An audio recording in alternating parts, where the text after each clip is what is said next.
Hello and welcome to my next video on my Moisin Nagant M44 carbine.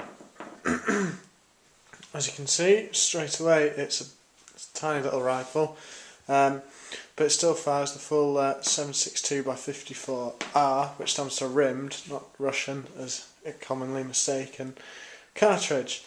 But I'll just give you a quick look over the rifle so you can see all the features. Straight bolt handle there, not turned down. And this is a 1947 example.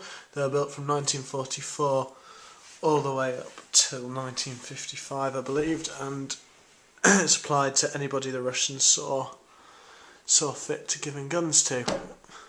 The long period in supplying anybody that agreed with their political standpoint. So as I mentioned, it is a carbine. It's a good few inches shorter than the long rifle. I've actually owned the long rifle in the sniper format of the PU scope, and they're very different animals. That was a 1943 rifle, so it was obviously wartime, and in terms of quality of finish they were worlds apart. As you can see, the top of the receiver here is all smooth and nicely blued with a very deep blue, cleanly stamped, and the general overall finish of it is pretty good really for a Russian rifle. It's what you'd expect, nothing fancy, nothing smart, but at the same time it's definitely not a wartime rifle. Whereas the long rifle I had, down here the machining on top of the receiver was as rough as a bear's bum, looked like it'd been hacked out with a chisel, and at the end of the day it was just a tool to do a job. So I will put my camera down and sit down and start talking to you. Right, hello. So as I mentioned, we are talking about this M44, this M44, I keep saying it, call it 1944. This is my, as if you've noticed from my videos, the only rifle that is not an Enfield, apart from actually my K31, but we haven't talked about that really yet. This cost me 5-6 years ago about £90, so double that, maybe $160, $180, depends on the exchange rate now.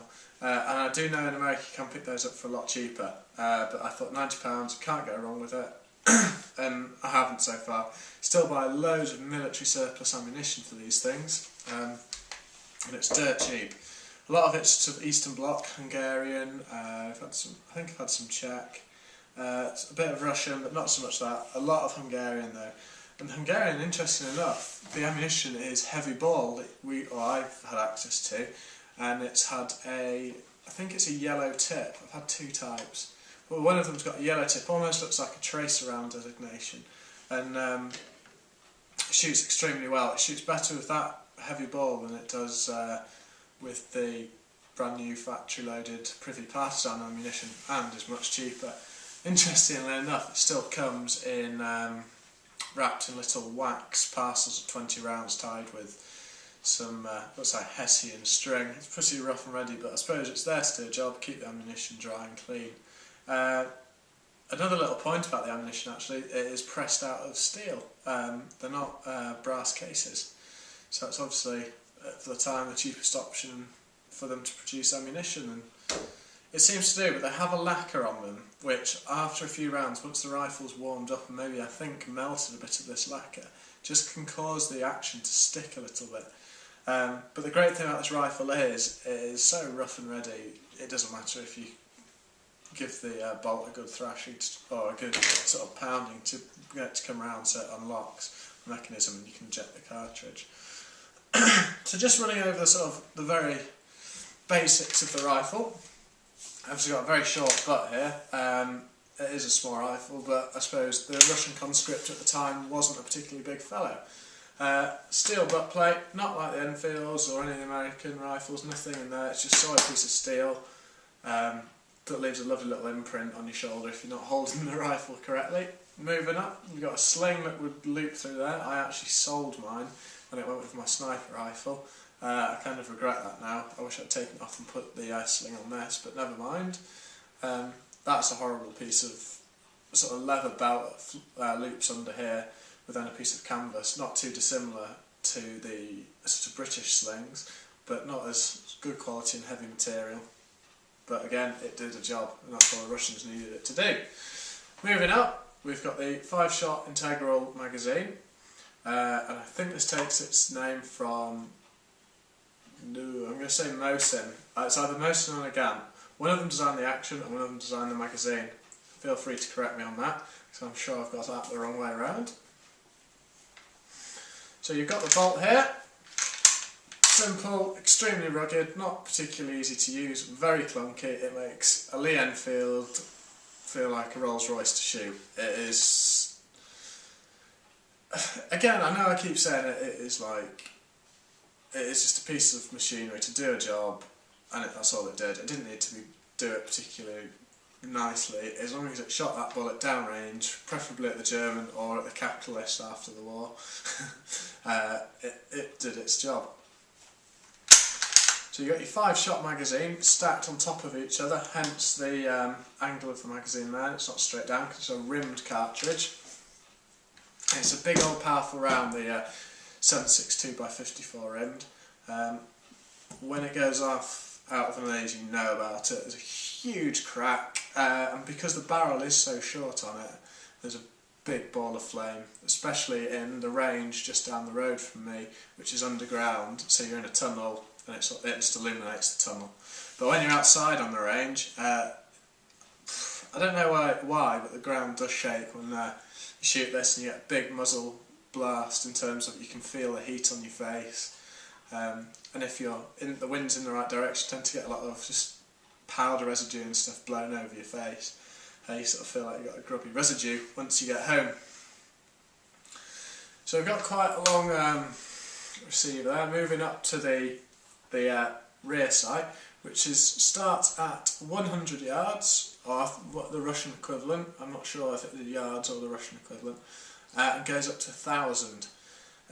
Extremely hopeful with this at 1,000. Shooting at 100, 200 it's fine. Once you get up to 300, you start having to... you can tell it's a carbine, it's not as accurate. There's no problem with the bullet getting there, it's still got plenty of oomph when it gets there. Maybe not quite as much as a long rifle, but it'll still motor on up to the top ranges.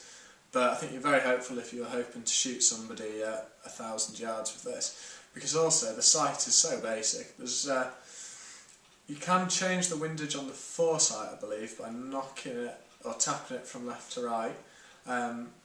But it's only a basic V notch and a post at the end of the barrel. Let's see if you can see that.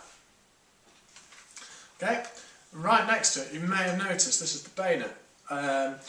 The carbine before this, the M38, that didn't have that, and that was produced up until 1944, and then this little puppy was brought into service.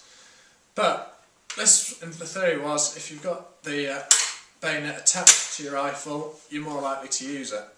As you can notice, it's a cross-section bayonet, i.e. it's the shape of a plus symbol, and I've been told the theory is behind that is when you stick it in somebody, it creates a wound that's a lot harder to heal. This is actually quite characteristic of a lot of Russian bayonets of the sort of early half of the 20th century. They are in that cruciform shape. I don't know if this is correct, but I believe the front end of them is also, it's shaped like a screwdriver, so you can, not on this model, but on maybe a loose bayonet like on the long rifle, you can take it off and use it as a screwdriver, so you've got some form of crude implement to maybe tighten up any bolts or anything on your gun if you need to. So, move it around that way, a bit easy to see. Scooting up the rifle, as you can see, very short barrel, maybe only 40 centimetres long. An interesting point about the barrel, it is chrome lined to stop corrosion, especially with the rough Russian ammunition they were using. And you've got your can't get my words out this evening. Your cleaning rod. This rod is, I think it's rather short, and I think the theory behind that is you had to join it with the friends. Yeah, I remember being told they made two types. In theory, two of you got together with different rods, and you just cleaned your rifle with the one rod, hence saving metal to save resources. I've never had cause to use that. I've used my more modern cleaning one. Okay, I have a feeling I keep making my videos too long to upload to YouTube because they've been a real pain, so I'm going to do this in 2 sections. My next section will be on what it's like to shoot. I know I've covered that very briefly, but I'll do that in a little bit more detail. So that video is going to be straight after this one. Every 2 minutes.